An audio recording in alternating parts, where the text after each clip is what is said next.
To my channel. ఈరోజు మనం tomato chutney ఎలా తయారు చేసుకోవాలో చూద్దాం.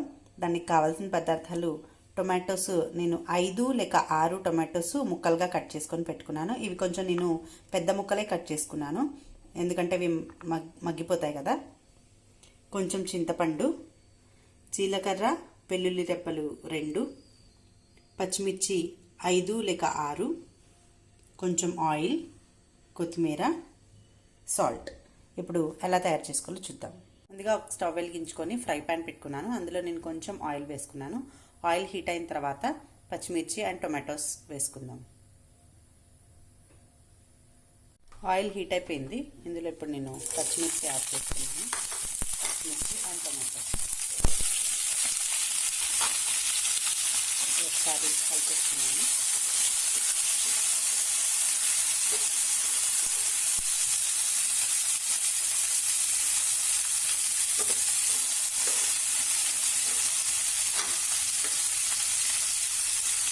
ఇవి మూత పెట్టి ఒక 5 to 10 minutes మగ్గనిద్దాం.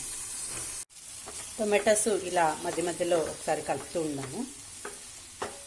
ఇది సాఫ్ట్ అయ్యేదాకా లిడ్ పెట్టేసి ఉంచుకున్నాం. ఈ టొమాటోస్లో ఉన్న వాటర్ అంతా ఎవాపరేట్ అయిపోయి టొమాటో సాఫ్ట్ అయ్యేదాకా మనం వీటిని ఫ్రై చేసుకోవాలి. ఇంకా కొంచెం టైం పడుతుంది. లిడ్ పెట్టేసుకున్నాం. చూసారా, సాఫ్ట్ అయిపోయాయి కదా. ఇంకొక 2 minutes ఆగి మనం స్టవ్ ఆఫ్ చేసేసుకుందాం.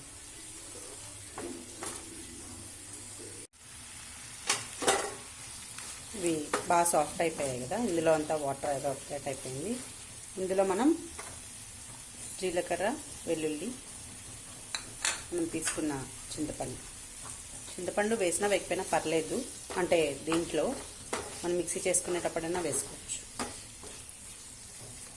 ఇవి కొంచెం ఫ్రై స్టవ్ ఆఫ్ చేసుకొని ఇవి మిక్సీ చేసుకున్నాం.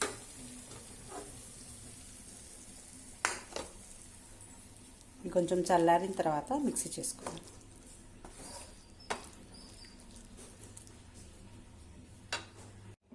ఇవి చల్లారిన తర్వాత మనం ఒక మిక్సీ జార్లోకి తీసుకొని ఇందులో కొత్తిమీర వేసుకున్నాము.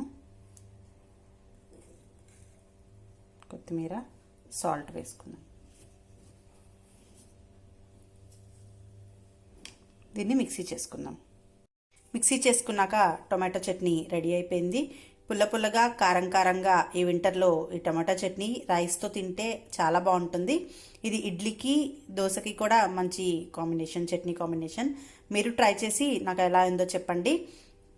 Thank you for watching. Bye bye.